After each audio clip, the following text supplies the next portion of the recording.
heavy workload, hardly any private life, lots of responsibility, always pushed to the limit.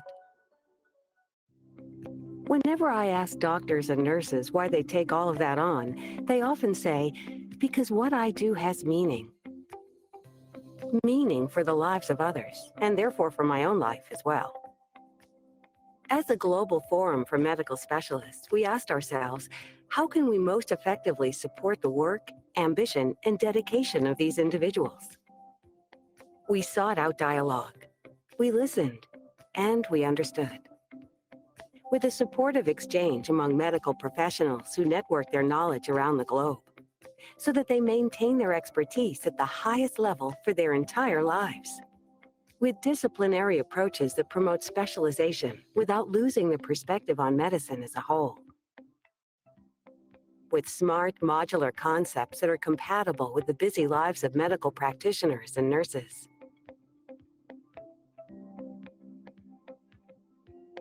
With offerings whose contents provide answers for the reality of everyday medical life. With a growing perspective on trends that enables medical practitioners to already prepare for future challenges today. In close dialogue with renowned specialist companies that bear testimony to the quality of the offers. With inspiring forms of learning that don't just convey knowledge, but make it an experience for the senses. And with innovative teaching methods that prepare you not just for tests, but for life. Nurses and care assistants, physicians and hospital managers, and the people who work in the home healthcare services sector. All of those who teach and learn at the Escalop Academy share a passion for excellent medicine and very high personal standards. We invite you to join in a dialogue about health and medical care. A dialogue that is dedicated to life.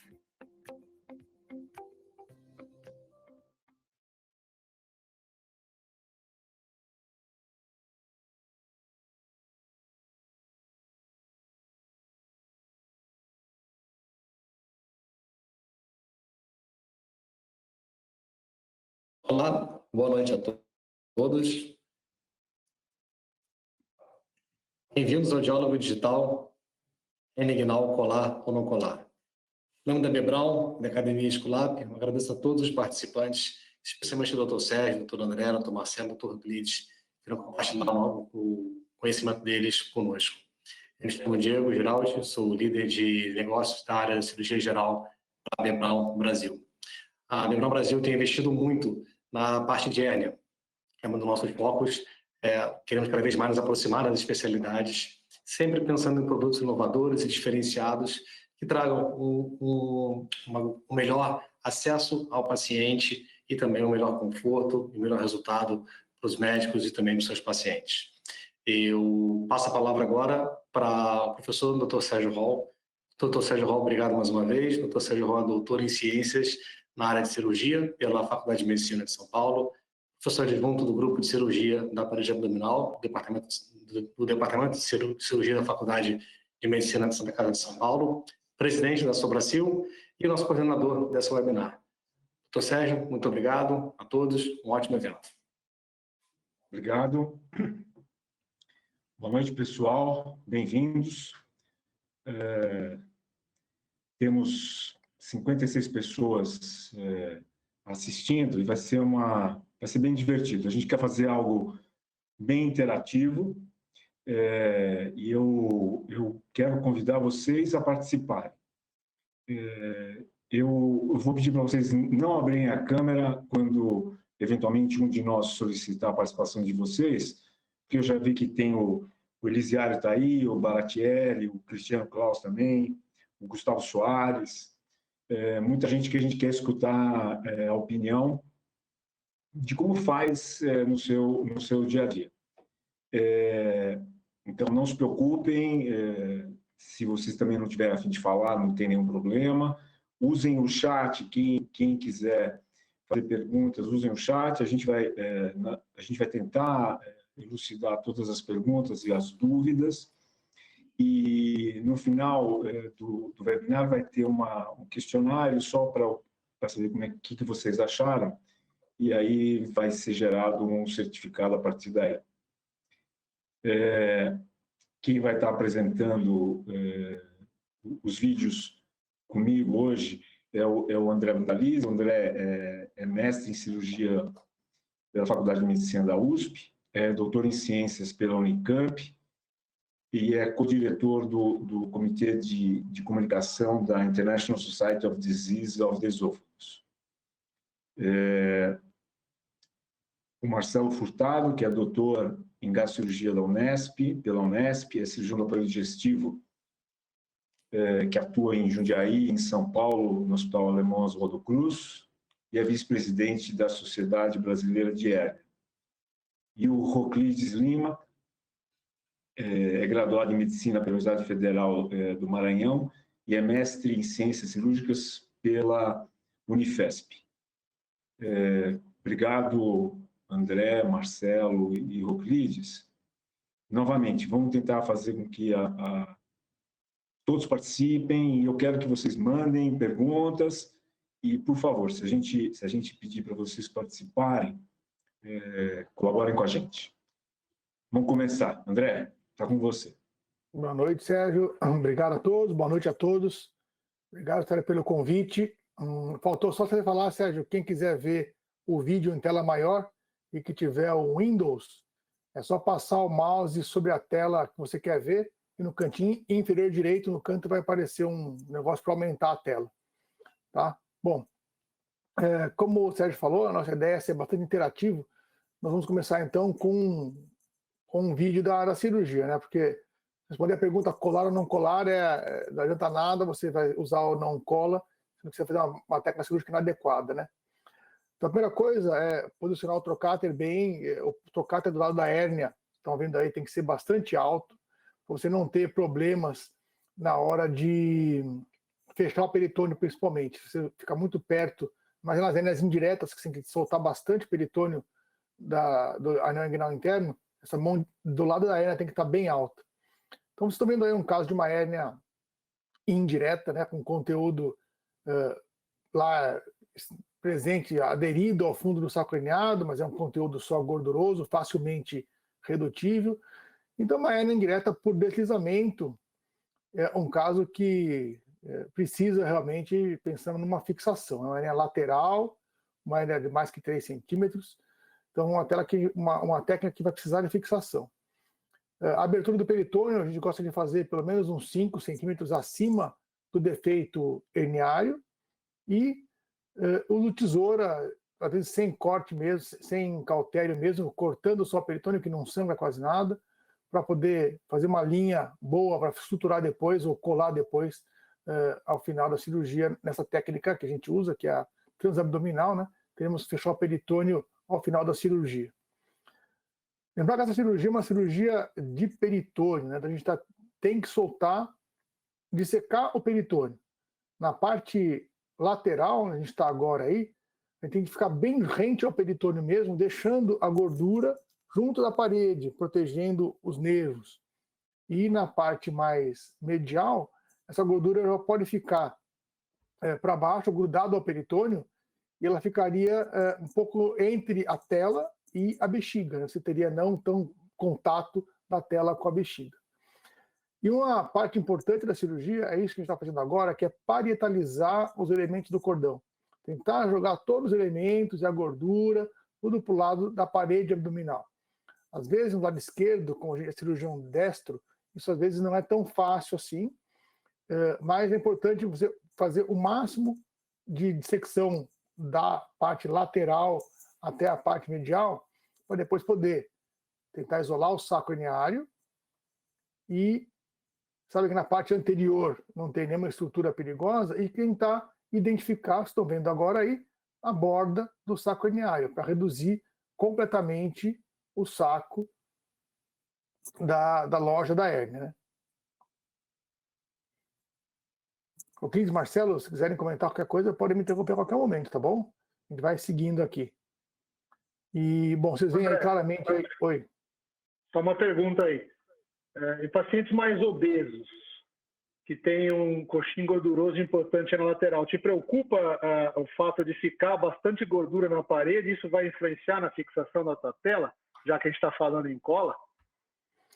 Não, Marcelo, não me preocupa, não. A parte que preocupa é se essa gordura estiver penetrando na anel inguinal interna. Se for um lipoma que vem dessa região, aí me incomoda um pouco. Porque você vai tirar a gordura, o plano dela vai soltar e vai expor os nervos mesmo, de uma dissecção um pouco mais perigosa de se fazer. Então, a partir do momento que eu consigo ressecar o lipoma, eu tiro o que eu puder de gordura da parede, né? Se for seguindo o lipoma, dá para ir pelando um pouco mais a parede. Mas eu não vou ficar tirando gordura espontaneamente da parede, não. Não mexo. Não sei qual é a sua opinião sobre isso, mas eu não mexo na gordura, não. Vamos seguir o vídeo, então? Bom, depois da parte lateral dissecada, a gente vai para a parte medial, também já foi exposta, já vai para a parte de soltar bem o peritônio dos elementos do cordão. Então, você tem que, para ter uma técnica boa da cirurgia de hernia inguinal, não adianta colar, usar 10 mil grampos, usar uma tela 3D, usar uma tela alta ou baixa gramatura. A técnica cirúrgica que é importante. A técnica manda soltar o peritônio até você conseguir um espaço suficiente para colocar a tela e ela não dobre. Geralmente, o marco anatômico que a dissecção está boa é conseguir ver o psoas. Quer dizer que você subiu bastante e tem um espaço bom para colocar uma tela com um tamanho adequado que vai cobrir tanto a parte posterior como a parte anterior, impedindo que essa tela se dobre ou que ela seja empurrada pelo defeito. Eu queria até ouvir a opinião do Sérgio sobre isso daí, porque eu sei que ele solta bastante em cima do psoas, né? Porque ele gosta de colocar telas grandes. Então, acho que é até um momento bom para a gente discutir um pouquinho isso, viu? O limite dessa dissecção lateral e inferior, que é um questionamento que muitos colegas fazem para a gente, né? Até onde a gente vai nessa dissecção? Eu acho que essa sempre é a maior dúvida. E eu sempre tento explicar para quem está começando, a gente que trabalha muito com os residentes, não ter medo de abrir, né, o peritônio, como o André colocou. Então, do ligamento umbilical medial até a espinha ilíaca anterior superior, é importante, às vezes, marcar, porque muitas vezes a gente acaba descendo essa abertura e fica pior para dissecar. Eu realmente gosto de fazer uma dissecção onde a tela, a gente vai falar do tamanho, mas se a gente optar por uma tela 15x12, que é uma média das telas que a gente usa, eu quero ter a sensação de que a tela ficou pequena para o espaço secado, né? Uma coisa, você fez uma pergunta interessante da gordura, Marcelo. Você falou da gordura lateral em relação à espinha ilíaca e sobre os nervos, é isso? Isso. Sabe uma coisa que tem me preocupado? Eu não sei se vocês têm feito isso também. E se o André tem notado isso. Quando a gente, nos pacientes um pouquinho mais obesos, eu gosto de tirar a gordura que está junto ao psoas, junto ao músculo reto do abdômen, então, bem no pubis, porque muitas vezes eu acabo encontrando, quando eu limpo essa gordura, eu acabo encontrando um defeito direto, mesmo que não seja perceptível com o peritônio, com o saco herniário ou na hora que a gente abre o peritônio. Vocês têm percebido isso? Vocês têm limpado essa região? Eu limpo, e muitas vezes a gente tem aquele ramo, o Marcelo sempre fica atento para isso, aquele ramo lateral dos vasos epigásticos inferiores, que vai medialmente, onde a gente acaba dissecando essa gordura e acaba sangrando esse ramo. Mas eu insisto em tirar essa gordura dessa região suprapúbica. Como é que vocês têm feito?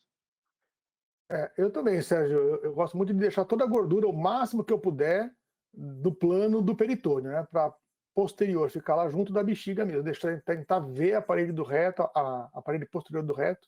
Eu prefiro limpar bem assim mesmo. Para fixação, acho melhor nessa região aí e para a segurança de fixar bem no pubis também, né? No Cooper.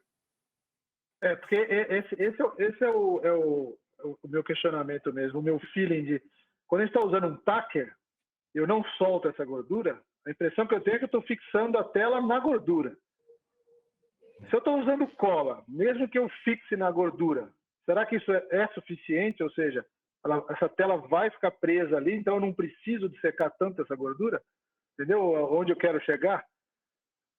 Eu gosto. Eu acho que é bom tirar a gordura também, mas o medo é esse ramo dos epigástricos aí mesmo. Mas aí é bom ter o bipolar, eventualmente, é bom ter um clipe, mas eu gosto da tela encostada na face. Eu insisto nessa dissecção da gordura. Eu acho que se tiver a gordura, a cola vai fixar. Se a gordura está presa na parede, eu acho que vai ter uma fixação. Tem uma pergunta, Igor, quer fazer a pergunta de um amigo? Quero sim. Pergunta para mim. Tem uma pergunta linkada ao tema que está sendo discutido, do doutor Ezequiel Palmisano, da Argentina, ele é de Buenos Aires. Ele está perguntando se, em relação à dissecção, se teria uma ordem de dissecção por zonas, seguindo as 10 regras de ouro. Sim, deu a deixa para o Marcelo, hein, Marcelo? Agora, hein? Você está pagando para ele? Marcelo combinou com ele. Essa pergunta? Prometeu vinho, né? Um vinho. Mas preciso falar em portunhol, não, né? Pode ser em português mesmo, né? Então, assim, isso faz até parte daquele artigo que nós publicamos, né? Que eu particularmente, eu gosto de abrir de medial para lateral, o peritônio. Por quê? Porque eu acho que a tração no ligamento umbilical, quando eu faço essa tração, isso já me apresenta um arco. E quando eu abro de medial para lateral, automaticamente a minha parte lateral ela já está mais fácil de dissecar. E ali eu não tenho nenhuma estrutura nobre a não ser os nervos. Então eu começo a minha dissecção lateral, que nós chamamos aí de área 1, né? Até eu visualizar o psoas. Aí eu visualizei o psoas, eu interrompo essa dissecção e vou para a área 2, que seria a área pré-vesical, que é a gordura que a gente está discutindo agora aqui em cima da bexiga. E solto toda essa área até visualizar o osso da pubis e a síntese púbica. Não me preocupe em dissecar ainda muito aí. Com isso, eu monto uma tenda no meu peritônio. A lateral dissecada, a medial dissecada e o centro, onde é exatamente o triângulo de Doom, o peritônio ainda está preso. E aí eu vou tracionar para medial esse peritônio e parietalizar as estruturas do que seria o Y, né? os espermáticos e o deferente. Eu acho que essa é uma padronização que, pelo menos para mim, facilitou demais a cirurgia. E é o que a gente tem tentado divulgar, né? Então, acho que é isso. Acho que essa é a padronização da lateral 1, medial 2, central 3. Vamos lá, essa padronização vai ficando na cabeça. Você viu que eu fiz a mesma coisa, né? Abri de medial para lateral, depois dissequei lateral, depois dissequei medial e depois dissequei o meio ali, o saco, né? É meio intuitivo isso. A única coisa que eu mudo um pouco é quando eu opero uma hernia direita, acho que é mais ergonômico para mim, que sou destro, abrir de lateral para medial. Eu vou com esse caminho que a mão já vai entrando para lado esquerdo em vez de ir para trás, né? Bom, vamos continuar o vídeo. O Sérgio gosta de secar medial primeiro e depois lateral. Eu acho interessante a dissecção medial, sim. Não, eu acho importante estabelecer o landmark. Você vai dissecar lá e achar o espaço. Talvez a mensagem é assim, não comece pelo defeito herniário. Né? Comece pelas laterais do defeito, seja medial, seja lateral, depois vai para o defeito. É isso aí. Acho que é isso. Então, um detalhe, a gente segue essa padronização aí do Marcelo, do Cristiano, Totti. Aqui foi bem interessante a publicação, porque ela padroniza e a gente que trabalha com residente, né, isso fixa mais na cabeça deles essa sequência. E um comentário já do vídeo do André, que é interessante essa gase que ele utiliza, né, principalmente para quem está começando, os residentes, ela facilita bastante aí a dissecção. Geralmente eu costumo dissecar com a tesoura mesmo, mas essa gase ela ajuda bastante. Ela ajuda um paciente mais obeso, que geralmente sangra um pouquinho mais. Eu sempre coloco uma gase junto. E pode colocar o vídeo para correr agora? E a gás eu uso também para medir o meu espaço, que às vezes você se confunde com o seu olho. Né? Então eu meço, a gás tem 7,5 centímetros, então estou vendo que eu tenho espaço para uma tela aí de até 15, se eu quiser colocar, e lateral também, está espaço sobrando, né? Eu tenho que ultrapassar a linha média em 2 centímetros, como diz as Golden Rules, né? E aí a gente vê uma hérnia mista, tem uma hérnia direta também, se a Jorge viu o defeito, para um pouquinho o vídeo, por favor. Devia aí o defeito que era indireto e tem um defeito direto também. Então, se dissecar, se baixar a gordura, pode aparecer outro defeito também. Pode continuar o vídeo, por favor? Os vasos epigástricos e a hérnia lateral que a gente já viu. Aí é o local da femoral, já limpei bem o espaço crural para ver que não tem hérnia, esse dente tem um pouco de gordura ali junto o linfonodo, junto à veia, então não mostrei bem claramente a borda da veia, mas achei que foi suficiente para expor o anel crural e ver que não tem nenhuma hérnia lá. Em outros pacientes... Pode parar. Para um pouquinho, né?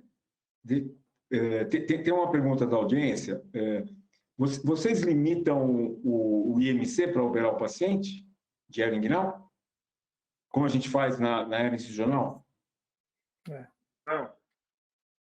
Também não. Eu não limito. Eu acredito que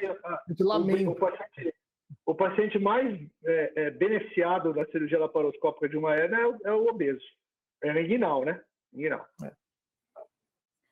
A gente lamenta, né? Porque é difícil. Não limita, mas lamenta, porque é mais difícil. Uma cirurgia mais trabalhosa, trocar televisão, ficar mais longe, é duro chegar, é mais complicado. A gente sabe que o obeso tem uma chance maior também de recidiva, mas eu também não limito. Deixa eu perguntar uma coisa. André, como é que você escolhe a tela? Olha, Sérgio, eu gosto muito das telas de alta gramatura. Eu já usei, quando surgiram as de baixa gramatura aqui no mercado, eu comecei a usar e eu não me sinto confortável, acho que ele é muito maleável para um defeito em ponte, como a gente coloca aqui, né? A gente coloca a tela em ponte. Então, eu acho que, mesmo ela tendo uma retração menor do que as de alta gramatura, eu ainda prefiro usar a alta gramatura, eu exagero no tamanho da tela, coloco telas grandes, 16, 17, 15, assim, é o mínimo dos mínimos. E então, com isso, eu fico na tela de alta gramatura e, quanto aos poros, pode ser macroporosa, é o que eu tenho usado. Mas, de preferência, uma tela assim mesmo. Não tenho nenhuma ideia de colocar a tela parcialmente absorvível, né? Também acho que não vai ficar mais leve ainda do que era antes. Então, a minha opção é por tela de alta gramatura. E a sua e do Roclides, Sérgio, qual que é a sua?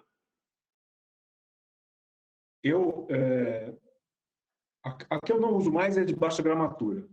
Essa eu não uso mais. Eu uso, quando eu tenho, se é um paciente muito jovem, um atleta, e às vezes a gente opera esses pacientes com hérnias pequenas, ou até hérnias do atleta, eu prefiro a de média gramatura. Quando é um defeito maior, e principalmente nas diretas, eu prefiro de alta gramatura. Se puder ser macroporosa, é melhor. Mas eu oscilo entre a média e a alta gramatura. Roclides, o que você...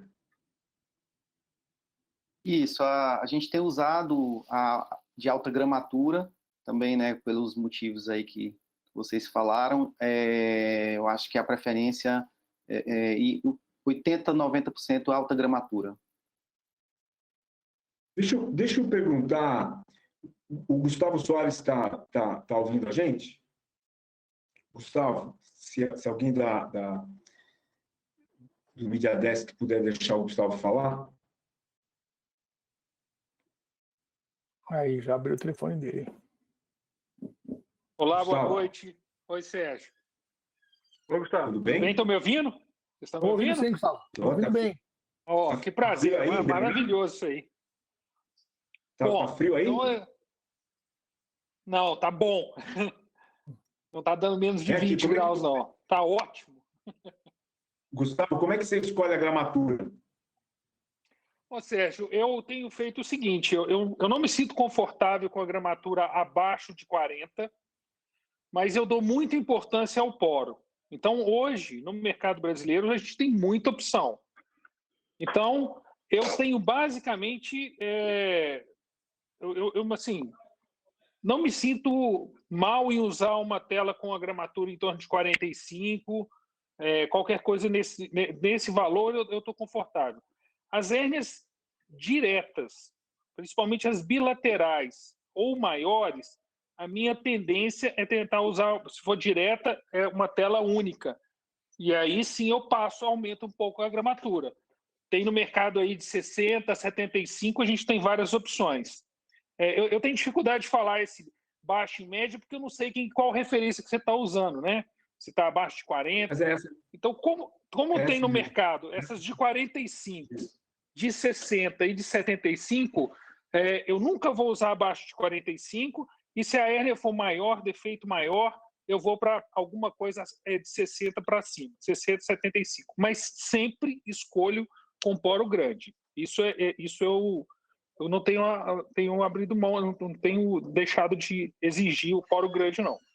Tenho aberto mão do poro grande, não.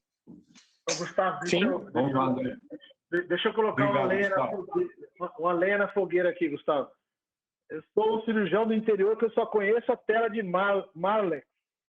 Aonde que eu acho esse negócio de 45, 75? Vem escrito na tela, é isso? Não vem escrito na tela. Esse é um grande problema. Tem que procurar na internet, nos folders dos fabricantes, porque não é fácil de achar. Agora, a gente isso aí é difícil, assim, não está em acesso.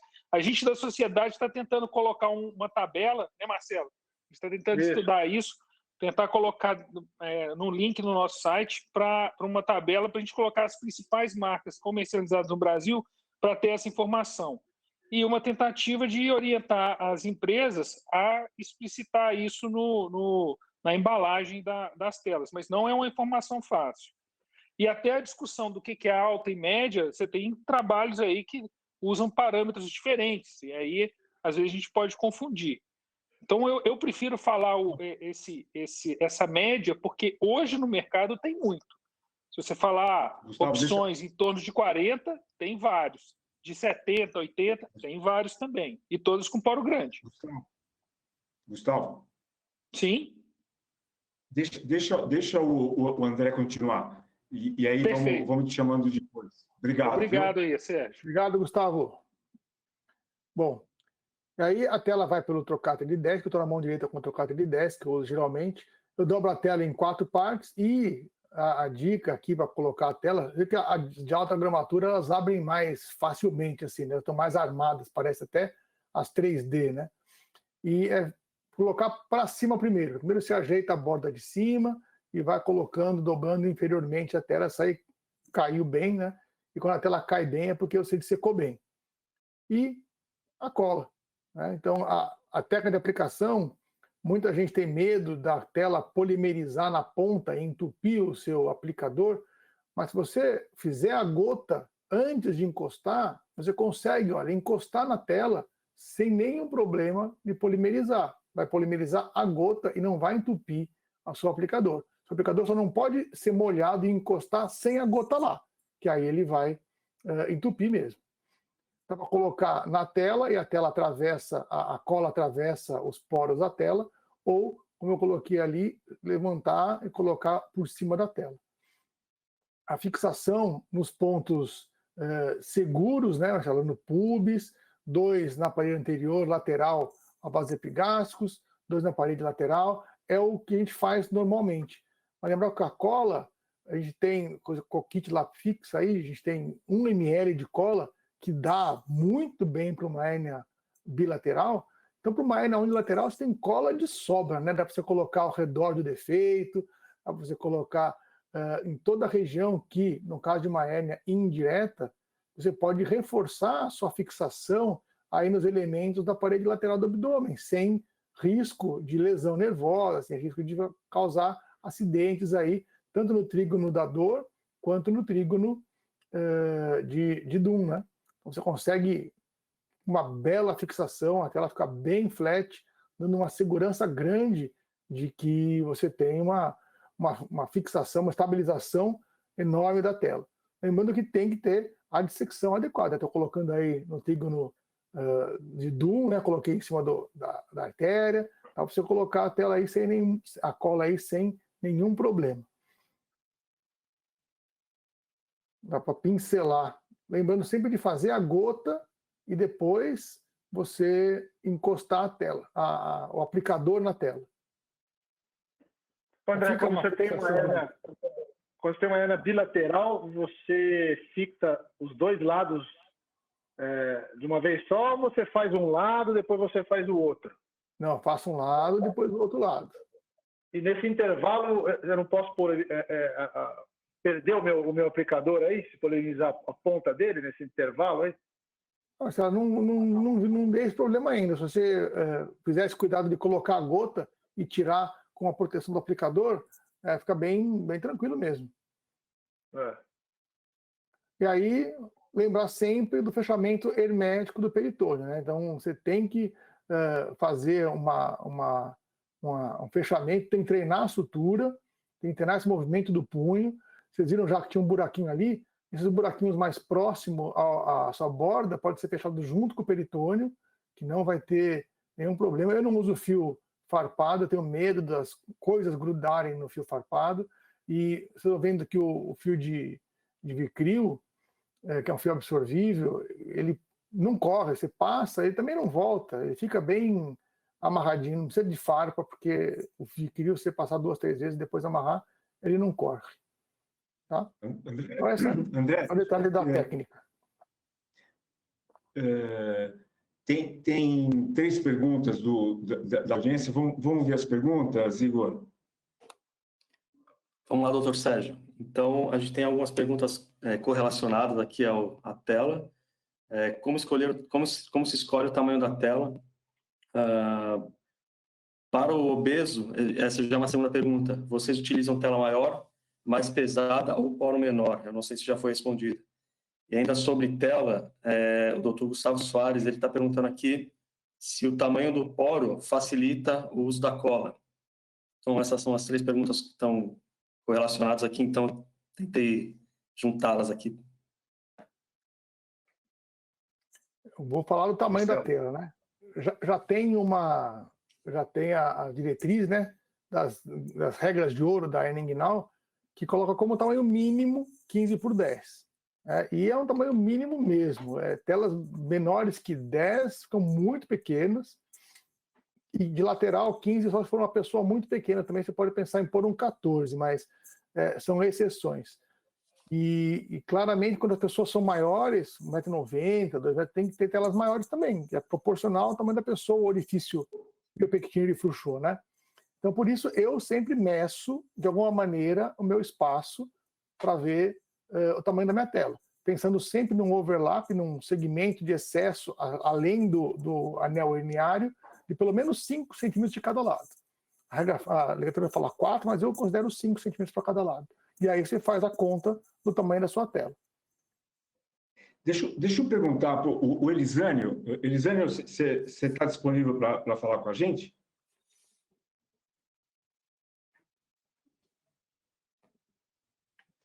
Elisânio de Souza Cardoso. Podemos liberar o microfone dele? Já está liberando lá. Ok. Acho que agora vocês estão me ouvindo. Sim. Boa noite a todos. Acho que prazer revê-los todos. Acho que de todos nós, você é um dos que tem mais experiência com o uso da cola e foi pioneiro, né, nessa técnica da cola. 1.265 casos. Bom, você vê alguma dificuldade em utilizar a cola dependendo da tela, por exemplo, tela de alta gramatura, que na maioria das vezes é microporosa, ou os poros não são tão largos quanto a de média gramatura, que a gente tem mais opções. Você vê dificuldade de colocar cola? Ela escorrega, ela não ultrapassa a porosidade? Como é que você vê isso? Bem, o que eu percebo claramente é que quanto mais fechados forem os poros, mais a cola parece se difundir através da tela. Então, dá a impressão que ela... como se você molhasse um tecido, uma malha bem compacta, né? Aquela gota fica mais visível, se difunde, parece atravessar a tela com mais facilidade. Mas não há dificuldade alguma, qualquer que seja o poro da tela, desde que, como o André chamou a atenção, você coloque a gota sobre a tela que está em contato com a parede onde ela deve ser fixada. A tela não pode estar suspensa, ela tem que estar em contato. Então, as duas mãos trabalhando em conjunto, a gota pendente, a tela com a outra mão, que o senhor já chamou a atenção em aulas que eu já vi sobre isso, né? A gota pendente, a tela em contato com a parede, a pinça trabalhando para que esse contato permaneça e deposita a gota, 1, 2, 3, 4, 5, polimerizou, está fixada. Legal, obrigado, viu? Deixa eu dar uma coisinha. Cris, você tá, não era para falar, mas o Cris saiu do webinar para dar banho na neném.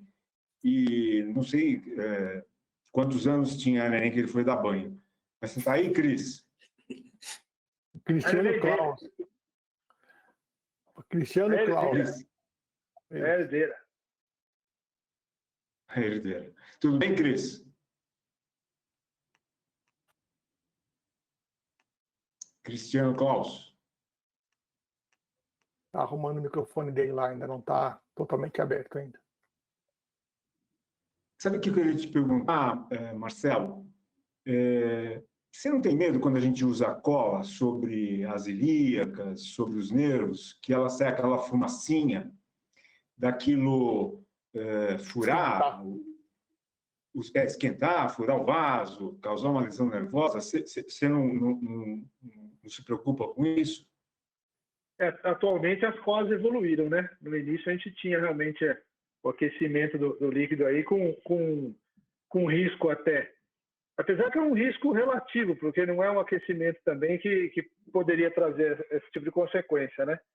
Mas mesmo com isso, eu tento fugir dos vasos, né? De colocar em cima do vaso. Não tem o porquê de pôr no vaso. O que me traz tranquilidade ali na área lateral, que é onde a gente não fixa mecanicamente, né? É eu fixar em cima do pessoas. Então eu jogo cola à vontade em cima do pessoas e mais na lateral da tela ali. Mas não há problema. Já está provado que não há problema aí desse aquecimento inicial que a cola causa, né? E especialmente essa cola em questão, ela já resolveu esse problema nos elementos químicos dela, né? O Cristiano Klaus está vivo já. Está ao vivo? Está aí, Cristiano? Não está. Não. Tá bom. Alguém tem alguma pergunta, alguma coisa, alguma inquietude que queira falar com a gente agora sobre isso? A pergunta na gramatura da tela, Sérgio, que não respondeu. Você pensa nisso também, além do tamanho da hérnia, que você falou que uma hérnia menor, ou atleta, você tem uma tela de média gramatura. No obeso, independente do tamanho da hérnia, você usa alta gramatura? Não. Eu me preocupo, apesar que todo mundo fala que o que é mais importante hoje é se preocupar com a porosidade, e eu concordo, a porosidade é algo importante, mas eu me preocupo muito com o peso da tela, primeiro.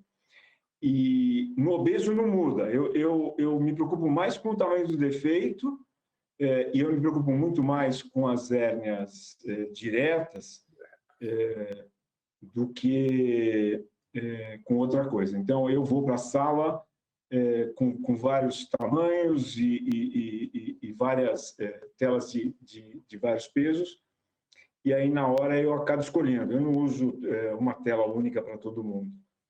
Apesar de que é bem verdade que eu discuto muito isso com o Marcelo, a gente usava mais telas de média gramatura do que a gente usa hoje. Hoje a gente voltou a usar telas mais pesadas. Né?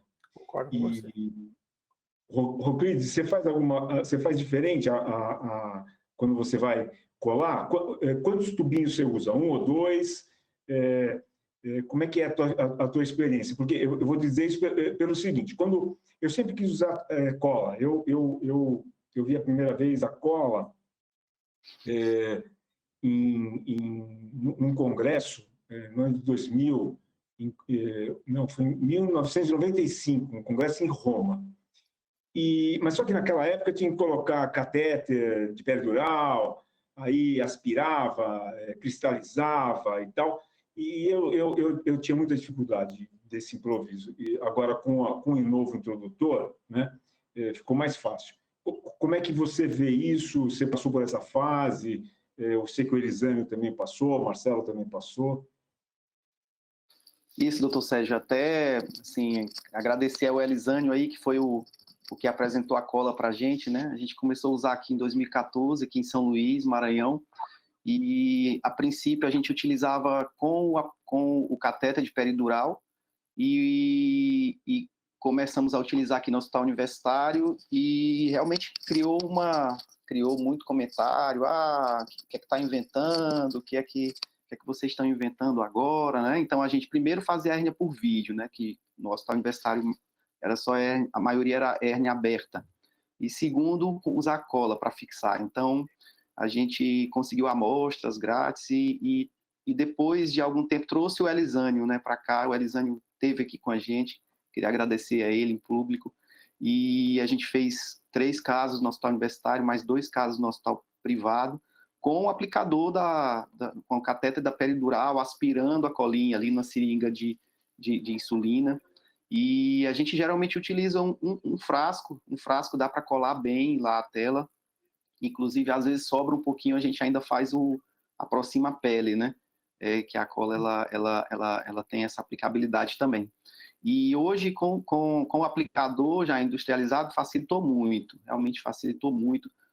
Naquela época do catéter de peridural, às vezes polimerizava, a gente tinha que cortar a pontinha do catéter, mas assim, a gente foi realmente um grande avanço aqui, porque a gente conseguiu viabilizar, fazer as hérnias por vídeo aqui no Hospital Universitário e fazer com que os residentes tivessem essa experiência. Deixa eu perguntar, Federico Gorgoscian, ¿puedes hablar? Federico? Sim, não?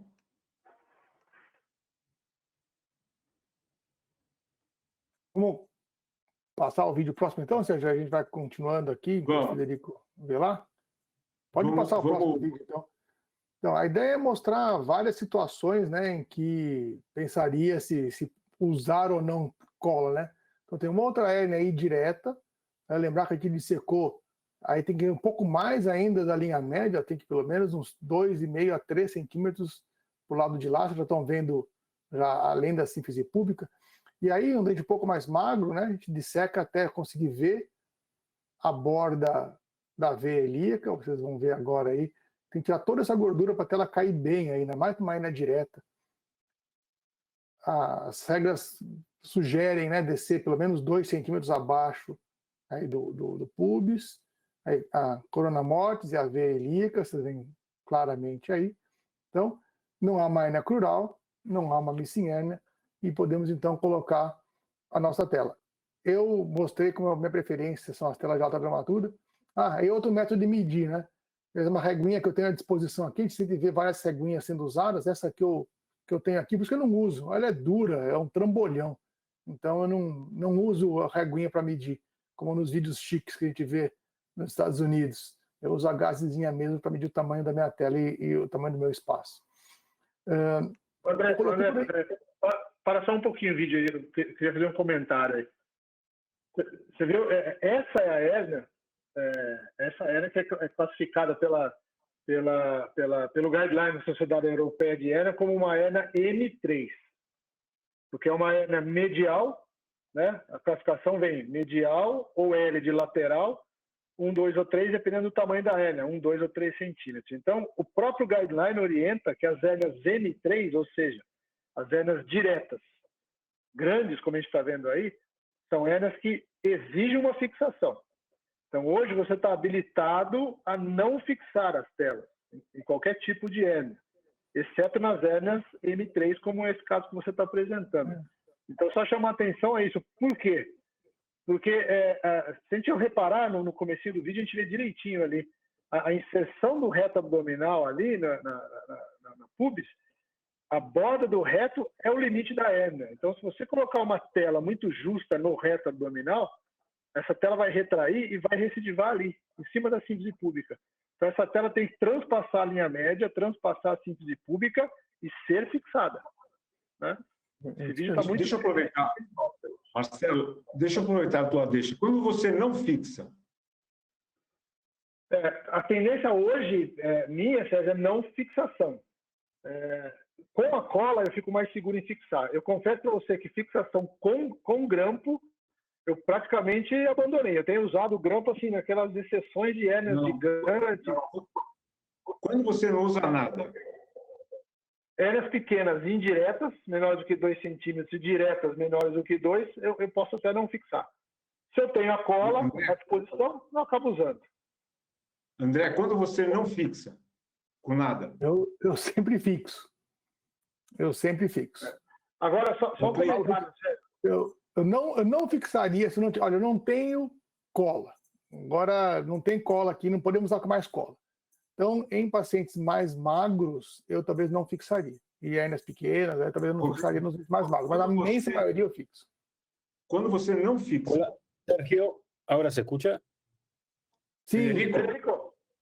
Sí, Sergio, Marcelo, ¿cómo están? Eu posso falar agora um pouco. Quero te perguntar, você usa cola? Utiliza cola? Sí utilizo cola, utilizo poco.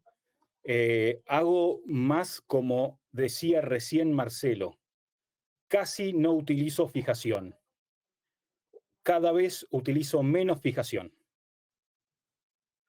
Y cuando utilizo fijación, si necesito fijar, fijo con punto, con un punto o un PDS o un Vicryl. Quando você fixa? Hernia directa, con hernia directa o con hernia mayor a 3 centímetros, me gusta fijar. Então, você vê que é interessante. Talvez seja o nicho que o Federico trabalha, né? Eu não tenho hérnias menores do que 3 centímetros no consultório e muito menos na Santa Casa, né? Então, o que me obriga a pensar, na realidade, como o André. Mas, assim, mesmo eu penso assim também, menos hérnias de 2 centímetros, eu também fixo, porque é uma tendência minha pela preocupação da recidiva precoce. Mas, ou do posicionamento da tela, de mudar, eu acho que ela se acomoda melhor com a fixação. Agora, eu tenho dificuldade em encontrar hérnias menores do que 3 centímetros. Euclides, você não fixa quando? Então, Sérgio, eu não tenho experiência em não fixar, a não ser nas poucos casos de TEP, que foram aqueles casos iniciais que eu iniciei aqui, realmente escolhi para iniciar TEP, mais hérnias pequenas, pacientes magros, né? Mas nas TAPs, no meu dia a dia, eu sempre fixo e a maioria das vezes com a cola, algumas vezes no hospital universitário com pontos, 3 pontinhos só. O que eu falo da fixação, na minha experiência evolutiva nesses anos de hérnia, a gente tem também quase 2.000 hérnias operadas, mas passamos várias fases, grampeadores que eram só de 12 milímetros, e aí aquele grampeador que fechava assim, né?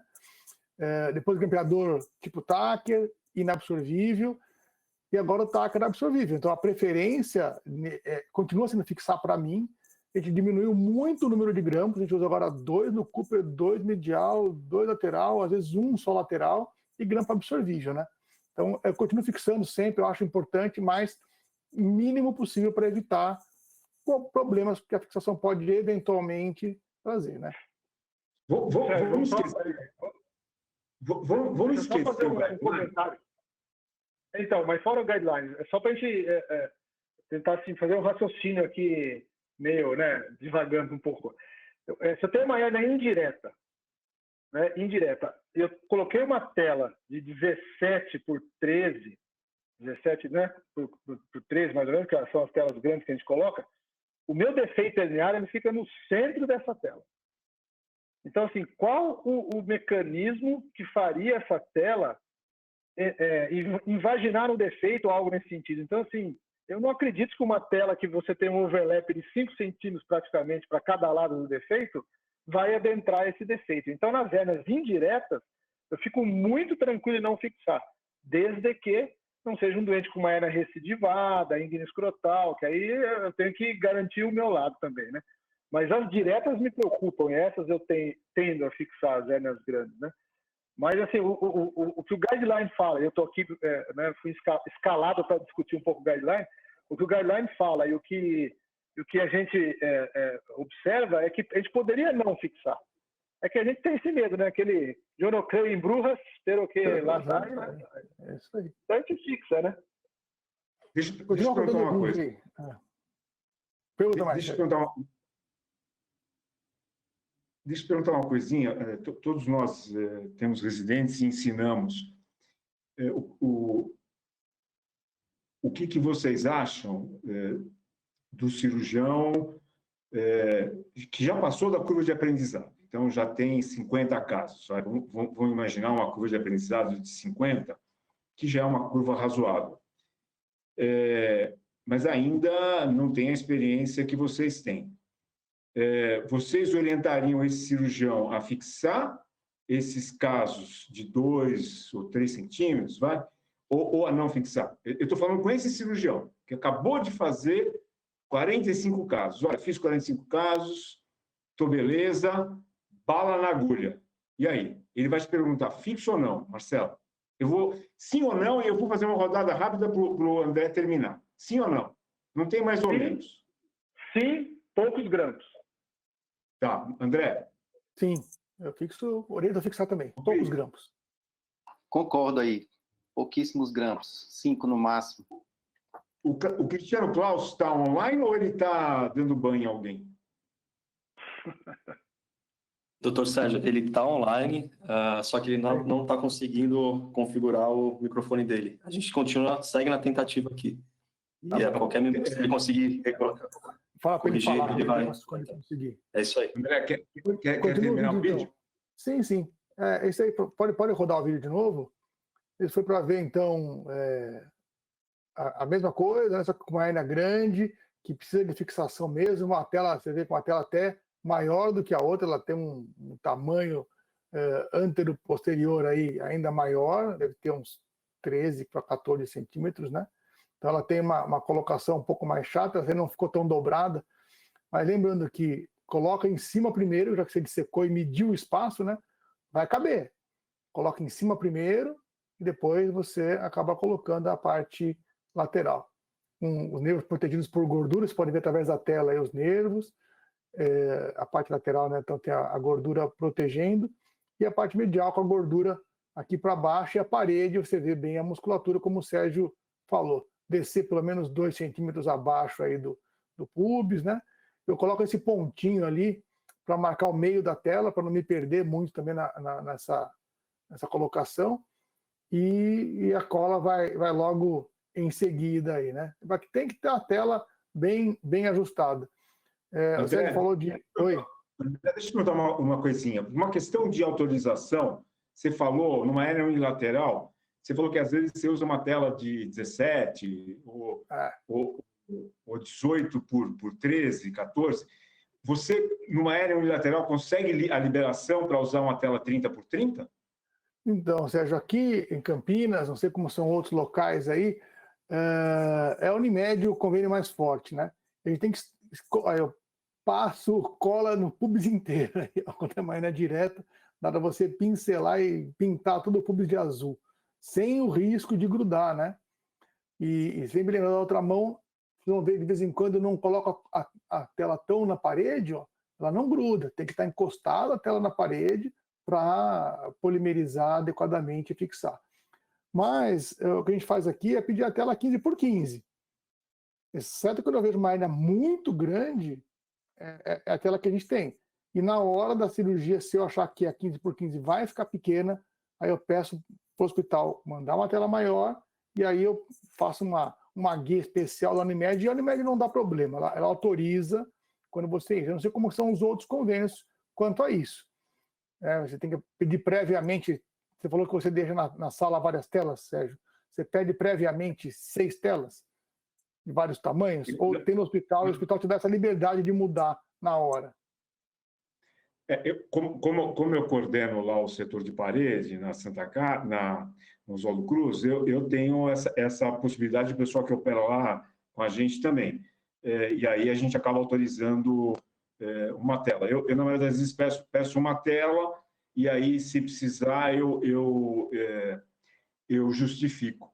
Deixa eu te perguntar uma coisa, Marcelo. Se uma gota dessa cair na cavidade, é uma pergunta que todo mundo faz, né? E aí a gente vê que ela gruda fácil. E aí grudou uma alça na outra. Você vai buscar essa gota? Você vai tentar ver se grudou ou não? Ou você não se preocupa com isso?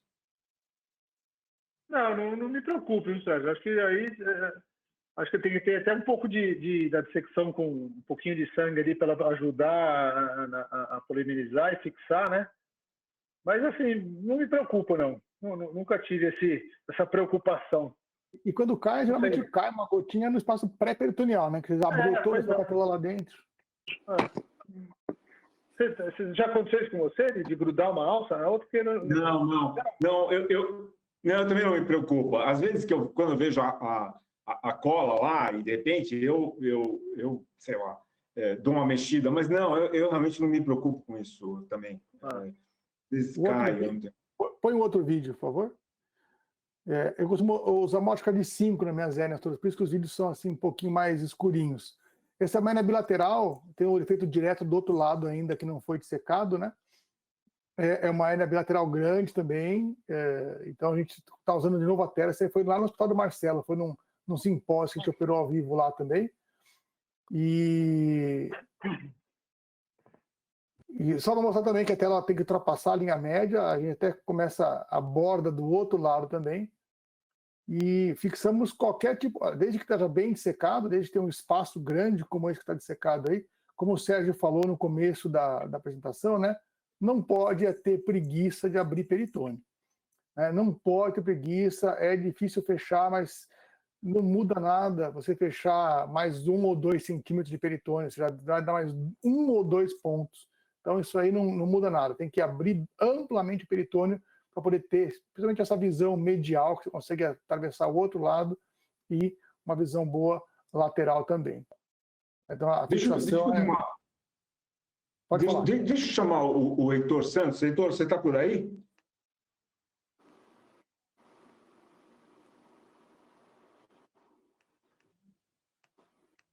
Não está. Então, caiu na alça, essa gotinha aí vai cair na alça. Vai cair em algum lugar aí, vai cair no pré-peritônio, vai cair aqui embaixo. Mas então não tem problema, já caiu na alça. Continua, pode continuar. Acabou, são os três casos aí do dia a dia: hérnia indireta grande, hérnia direta grande, hérnia direta bilateral, e todos eles você consegue uma fixação muito satisfatória com a cola. E o que vem na ampolinha de 1 ml dá para os dois lados com muita tranquilidade mesmo. A gotinha não caiu, Marcelo, está lá. Ela ficou, polimerizou lá no coisa. Eu abuso da fixação mesmo. Quando é medial assim, por cima, eu coloco fixo na parede abdominal do reto um montão. O Cristiano Paulo já pode falar? Oi, Sérgio, tudo bem? Pelo amor de Deus, mas você está me dando trabalho, hein? O meu trabalho do dia, esse horário é dar banho na filha, está com 3 meses, então compromisso cumprido. Depois a gente teve uma dificuldade para conectar, mas agora está tudo certo. Tudo bem com vocês? Tudo bem. Deixa eu fazer eu vou fazer 3 perguntas para você, eu quero, quero respostas objetivas. Quando você fixa? todas as hérnias diretas maiores do que 3 centímetros e hérnias combinadas, pacientes com hérnias diretas ou melhor, pacientes com hérnias indiretas e com fraquezas diretas que eu considero importantes, eu fixo, porque eu faço, como você sabe, preferencialmente a técnica totalmente extraperitoneal. Então, para um pouquinho aí. Essa é a minha segunda pergunta. Até porque a audiência poucas pessoas fazem a técnica extraperitoneal, né? Você se sente com uma liberdade maior de não fixar por conta da técnica extraperitoneal e por quê? Pelo efeito de quando a gente tira o gás carbônico do CO2 do pré-peritônio, que eu tenho certeza de que o peritônio volta contra a parede fixando a tela. Essa mesma segurança eu não tenho na técnica transabdominal, então, apesar de ser bem confortável na técnica extra, todos os casos de técnica transabdominal eu fixo, então eu nunca fixei em técnica transabdominal. Eu tenho feito um pouco mais para ensinar meus residentes, o que é diferente, né, na nossa realidade, e eu fico menos seguro em deixar uma tela não fixada, por mais que a literatura fale que defeitos pequenos possam não ser fixados, mas nesses casos, sim, todas as transabdominais que eu faço, eu opto por algum dispositivo de fixação, né? E a minha tendência é migrar cada vez mais para as alternativas não traumáticas. Então, hoje, os TACs na minha vida são cada vez mais raros. E qual é o tamanho médio da tela que você coloca numa hérnia inguinal unilateral? Tamanho médio? Ela é nunca menor do que 15/12/13 na região medial. Então, ela é nunca menor do que isso. Assim, não lembro quando eu cortei uma tela de 15 menor do que 15 no sentido lateral, ou quando eu tenha colocado uma tela menor do que 12 ou 13 no sentido crânio-caudal. Essa é a minha tela padrão. Tá bom. Vamos, a gente tem aí uma meia hora. Vamos colocar a segunda rodada de vídeos. São cirurgias que eu fiz junto com o meu grupo, com o Luca, com o Pedro, com o João e com o Eduardo. Então, aí uma hérnia do lado direito, situações onde eu uso cola e eu me sinto mais confortável. Vocês vão ver que o Marcelo vai me repreender, porque eu não sigo nenhuma das regras Golden Rules, mas ele já sabe que eu sou velho e ele quando opera comigo, não reclama. Então, aqui eu estou dissecando, vocês estão vendo, bom, tá duas vezes e meia, né? Uma hérnia com um saco um pouquinho maior, né?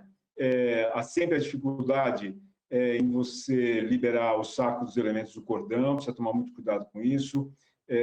Quando é uma hérnia com um saco maior, muitas vezes a gente opta ou por não ressecá-lo, né? Por não dissecá-lo, aí vocês já estão vendo os ilíacos, então deixar o saco dentro do canal, ou às vezes quando a gente já entra na cavidade, antes de abrir o peritônio, a gente já faz uma abertura, quer dizer, a gente faz um círculo onde tem o saco herniário, e aí a hérnia se torna uma hérnia normal, sem ser escrotal, e aí o saco fica dentro do canal.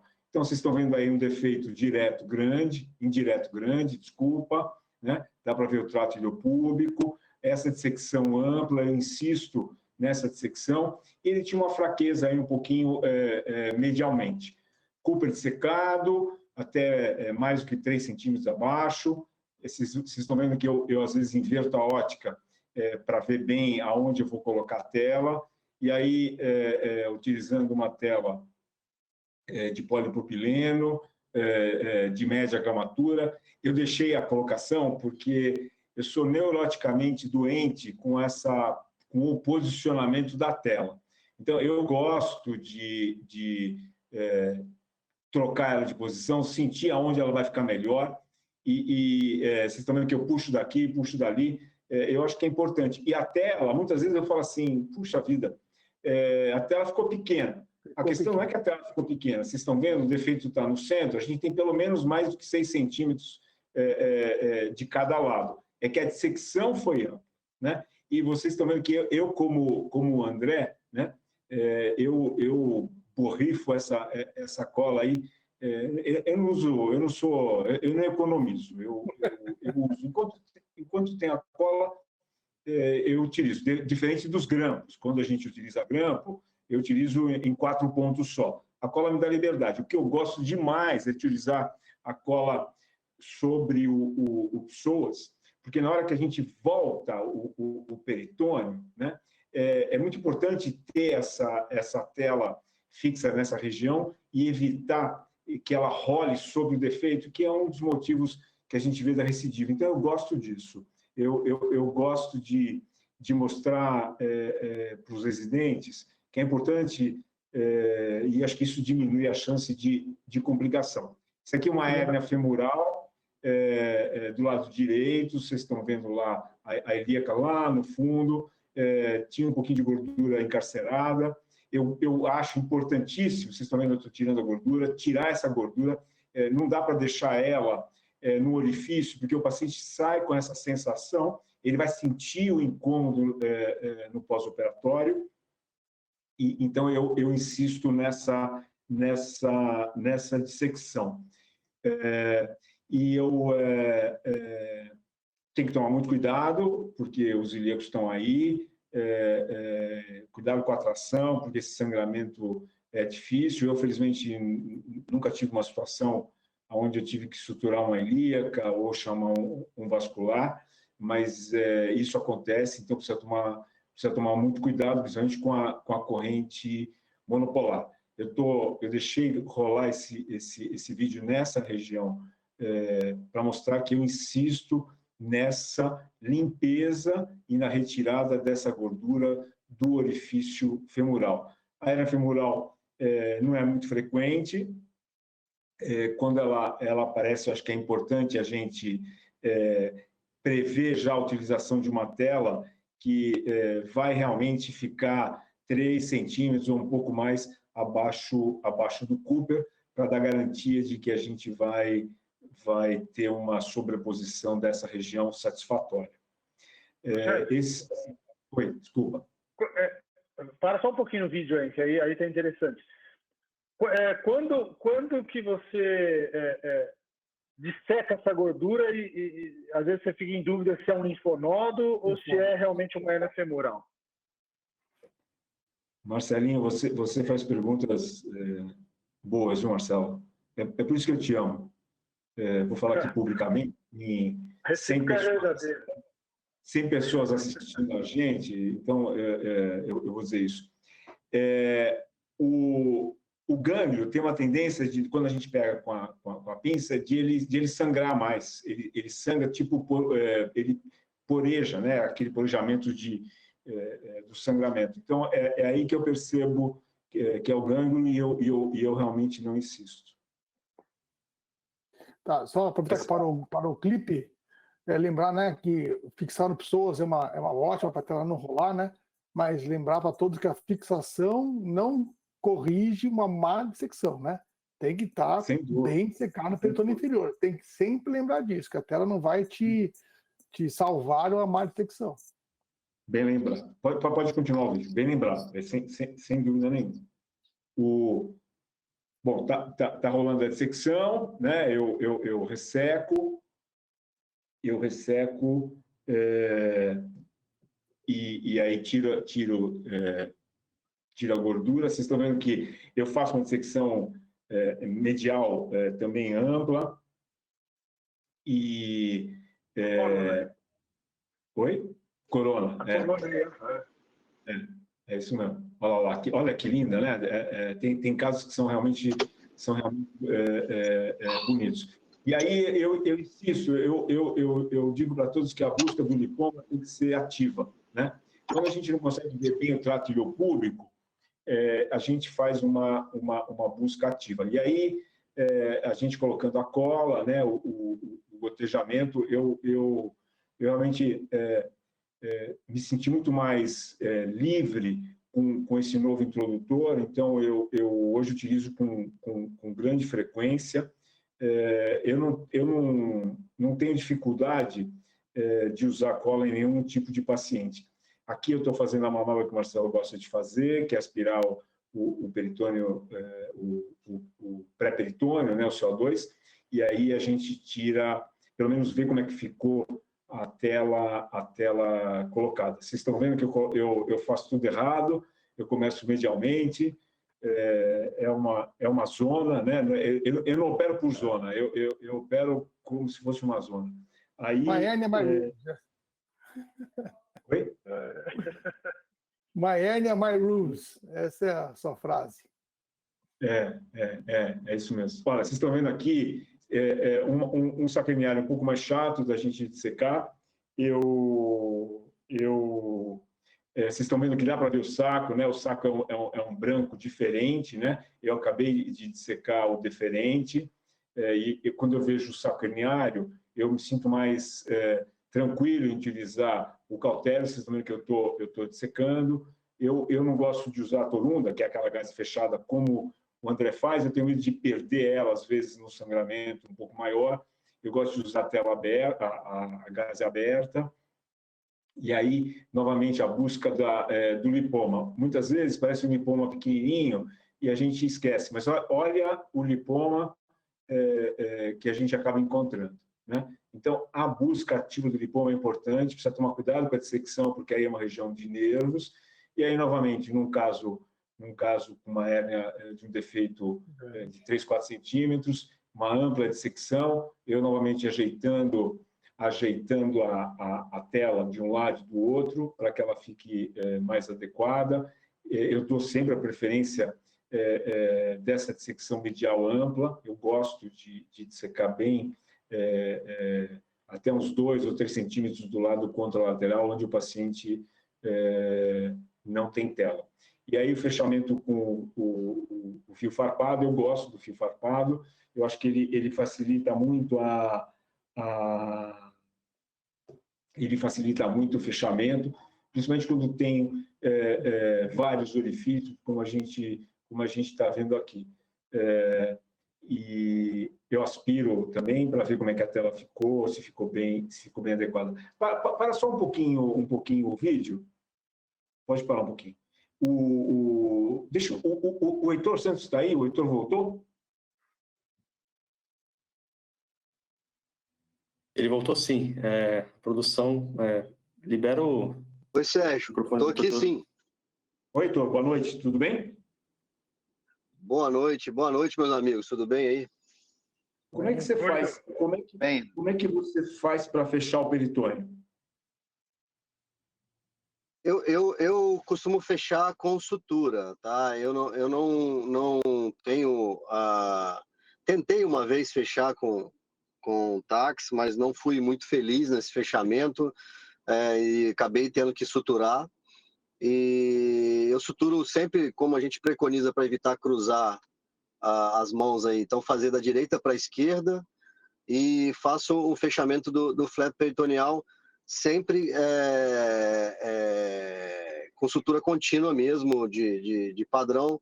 Hoje em dia a gente tem os fios barbados que ajudam muito, mas não é obrigatório.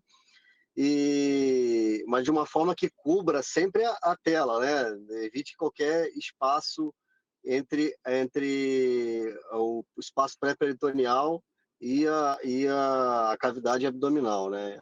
O fechamento basicamente é assim.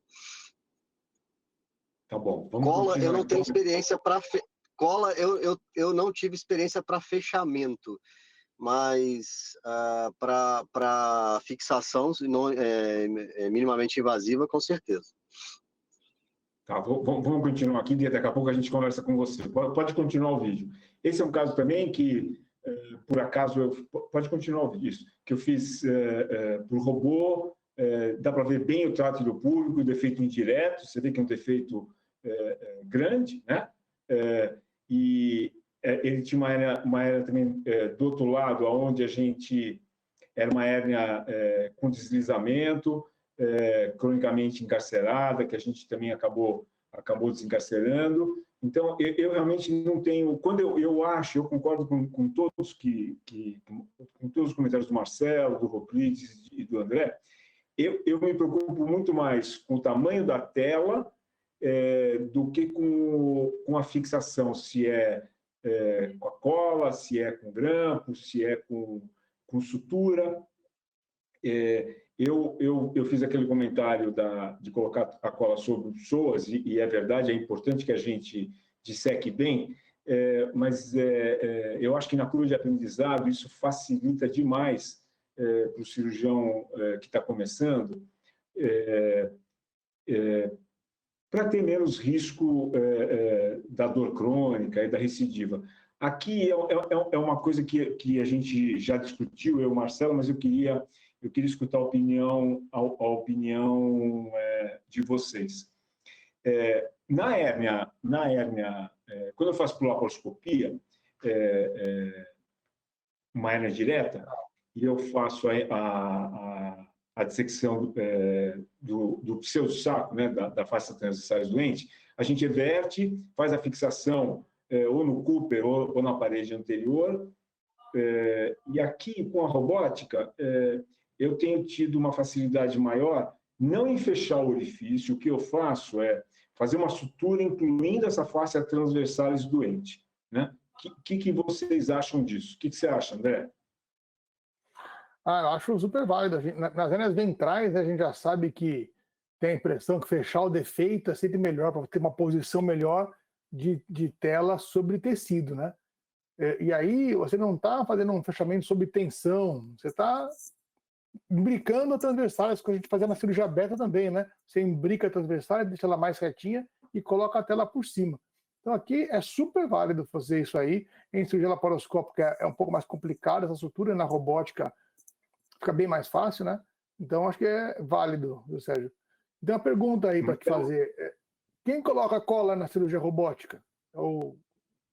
É o Pedro e o Eduardo, o que está na mesa. Está na mesa lá, né? E eles sofrem comigo, porque eu sou um pouco chato. Na orelha. Mas são eles que...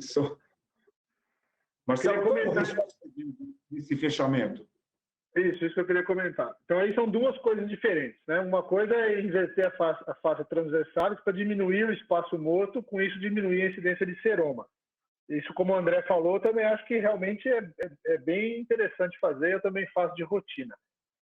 Fechar o defeito, seja por robótica, seja por laparoscopia, concordo com o André também, que você aumenta a área de superfície de agregação da tela, de fixação dessa tela na parede, né? E não no buraco, né? Vamos dizer assim. O problema é se você der pontos muito fortes ali, porque você pode aprisionar o ramo genital do genital. Olha o que eu estou fazendo, Marcelo. Olha o que eu estou fazendo. Ó. Então. Essa história de fechar, o Heitor falou, né? A gente tinha pedido, eu e o André, a gente queria mostrar uma forma de fechamento diferente para todo mundo, e a gente pediu para um amigo nosso, o Morris, que ele já faz esse fechamento há muito tempo. A gente não tinha essa experiência. Aí, na segunda-feira, agora, anteontem, eu tentei e foi uma experiência super boa. Eu particularmente, não uso grampo para fechar. Eu gosto de uma sutura contínua. Também, quando não tenho fio farpado, eu uso um fio absorvível, como o André. E agora, e você sabe que ontem, aqui, como eu não estava pensando em fechar o peritônio, eu usei 3 colas. Era uma hérnia bilateral, então eu usei uma cola para cada lado para a tela, e depois, para fechar, eu pedi mais uma cola que estava sobrando. E já ontem eu consegui utilizar só 2 colas. Então, já tinha me programado, era uma bilateral, e eu fechei também, e aí eu não precisei pedir a terceira. É só a gente se programar e usar menos cola, porque acho que eu, como André, exagero um pouco na cola para fixação. Mas você sabe que foi Diminuiu bastante o peritônio aí? Pneumo? Sim. Baixei para 6. Mas esse é um truque bom. Mas você vê, novamente, e aquilo que o André colocou, né? Tudo bem, você pode colocar tela, tal, colocar cola, que vai ficar legal. Mas, assim, se você não dissecar, é que nem aqui, né, André? Se eu não tivesse dissecado exageradamente, como eu sempre faço, não dá para colocar cola.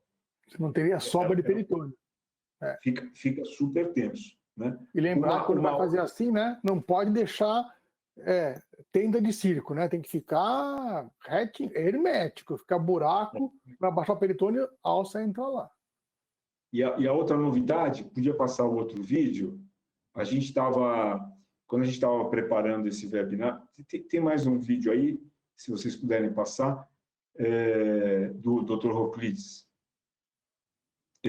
A gente estava discutindo, e se a gente fechasse na inversão? Aqui é um outro caso, mas pode dar uma parada.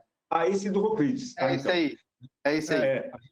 A gente estava conversando aí na preparação do webinar.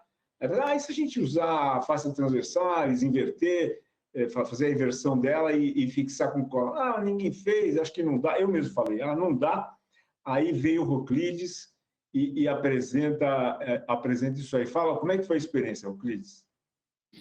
Isso, esse caso é um caso de uma hernia inguinal bilateral, direta à direita e indireta à esquerda. E a gente, eu nunca tinha aproximado também com a cola, a fáscia, e a gente testou aí, né, e fixou bem. Deixei 1 minutinho lá, 1 minuto e 30, na verdade, para ver se ele ia colar mesmo, né, mas realmente colou. Fui para o outro lado, dei o tempo de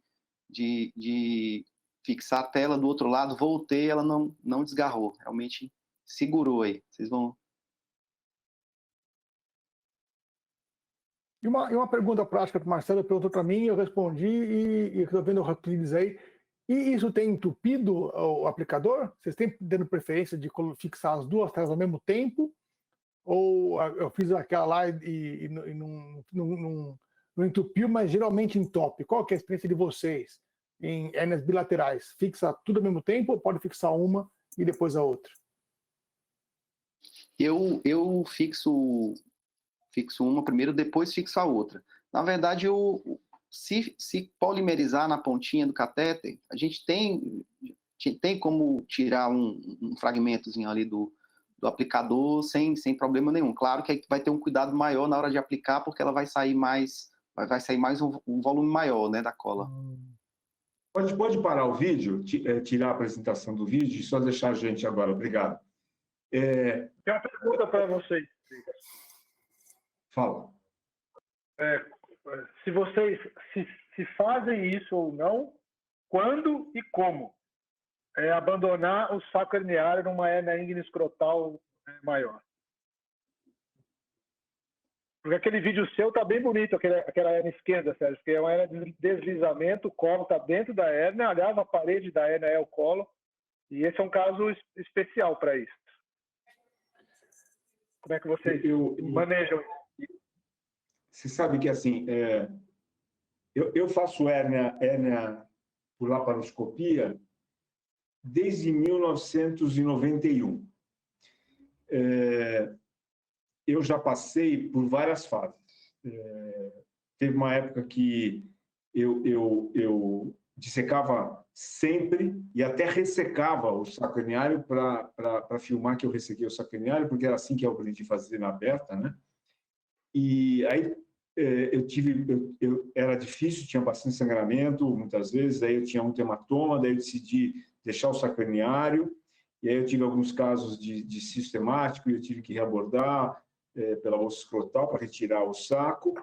E eu tenho uma preferência, assim, só para resumir, eu tenho uma preferência de que se eu conseguir dissecar sem sangramento, então, tirar o saco herniário e não deixá-lo sem sangramento, eu faço isso.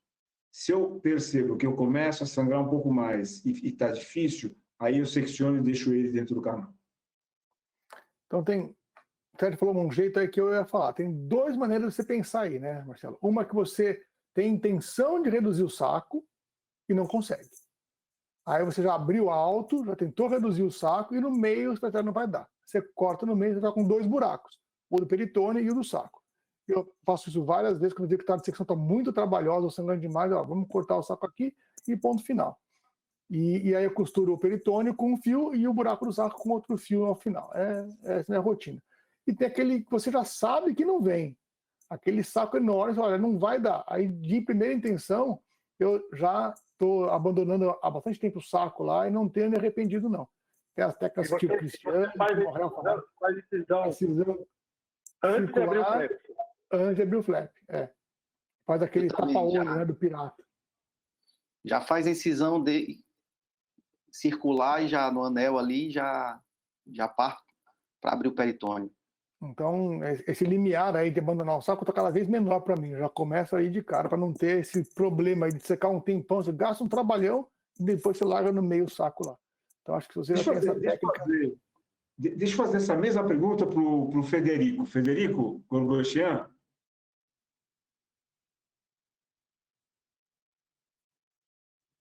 Federico?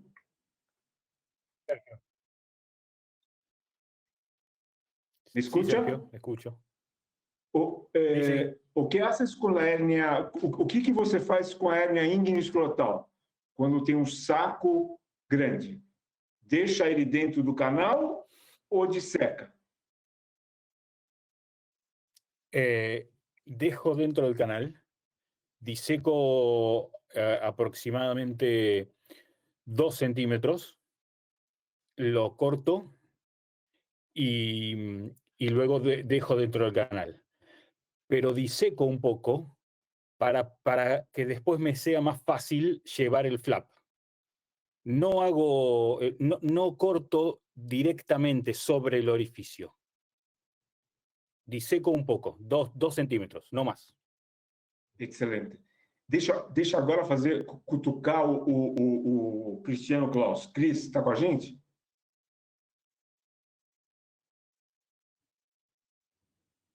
Cris? Oi, tô sim, Sérgio, tô sim, conectou. Cris, você está numa TEP e tem um saco mais avantajado. Eu sei que, e todos nós que fazemos TEP, esta peritoneal, esses casos maiores, pelo menos eu, não sei você, eu tenho a preferência de fazer transabdominal. Eu não faço esta peritoneal. Mas você fazendo uma esta peritoneal, onde tem um saco herniário mais avantajado. E já te aconteceu, é uma situação que eu quero te colocar, já te aconteceu de você ter que decidir, não vou dissecar, vou seccionar. Já te aconteceu isso? Hoje em dia, cada vez menos, né, Sérgio? Porque a gente tenta selecionar os pacientes. Então, os pacientes com as hérnias inguino-escrotais, eles vão para a TAP nas minhas mãos. Mas, sim, já aconteceu.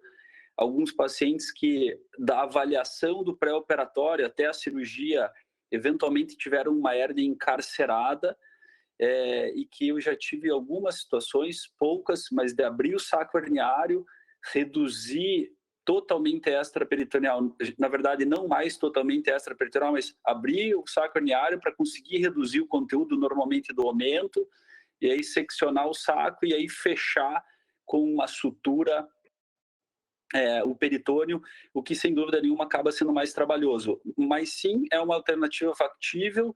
O problema dos furos e aberturas no peritônio que acontecem na TEP, eles são sobretudo no início da dissecção, quando o campo operatório ainda não foi estabelecido, mas quando eles acontecem após a dissecção medial e a dissecção lateral, a abertura no peritônio tende a não influenciar tanto mais na técnica. Obrigado. Bom, estamos terminando. Vamos fazer uma rodada de tchau. Fala o que vocês querem falar. Vamos começar pelo Euclides. Então, agradecer a honra, né, de estar nessa discussão aqui com meus professores, né, Marcelo, doutor Sérgio, André. Então, queria agradecer ao convite. E, assim, a gente que trabalha com a fixação traumática aí há pouco tempo, né, comparado com vocês, 8 anos, mas a gente tem uma experiência boa. Eu acho que é uma opção interessante, né, também para os residentes, a questão do aprendizado, facilidade de aplicação, e realmente é uma técnica que a gente utiliza no dia a dia. É só agradecer mesmo e ficar à disposição. Marcelo. Também mais o intuito de agradecer toda a equipe Bebral pelo convite. Para mim é sempre um prazer estar discutindo hérnia, principalmente na companhia do Sérgio, que para mim é o pai da hérnia no Brasil, né? O cara que realmente é o grande culpado de tudo isso que vem acontecendo ainda até hoje. Não tenho dúvida disso.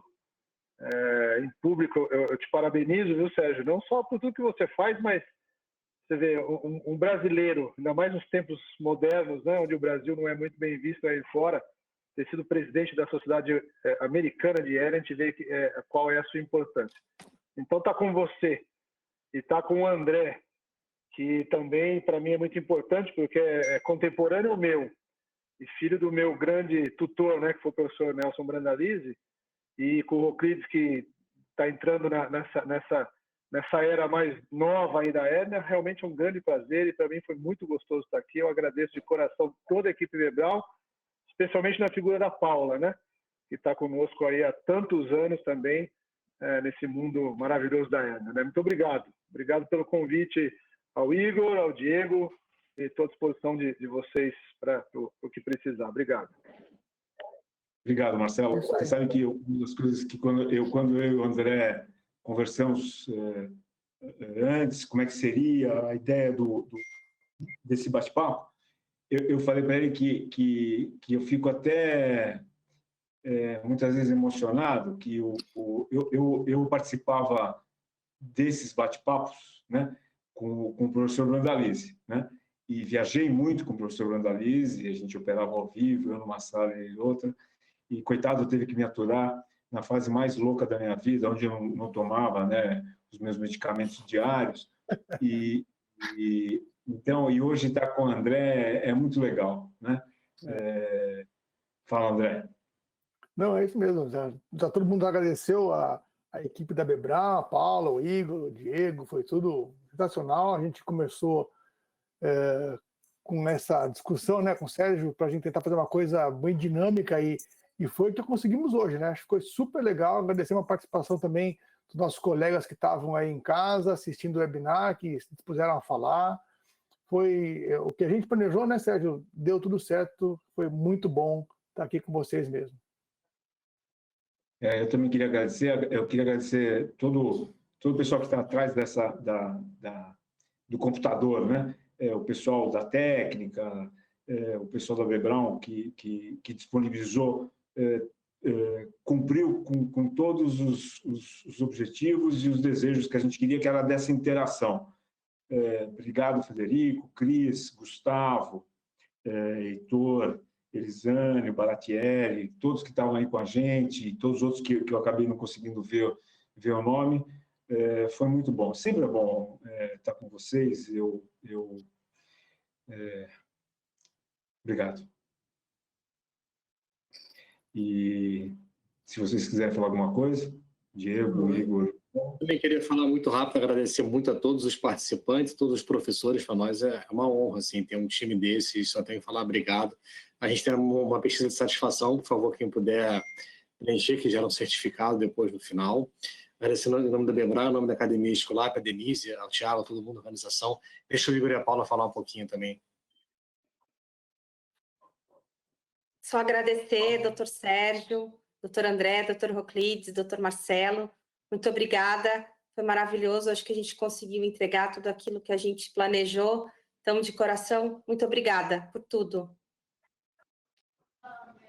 Então, só também agradecer, né, doutor Sérgio, em nome da Bebral, né, também da Academia Escolar, doutor Marcelo Furtado, doutor Brandalize, doutor Roclides, pelo conhecimento compartilhado aqui com a gente hoje.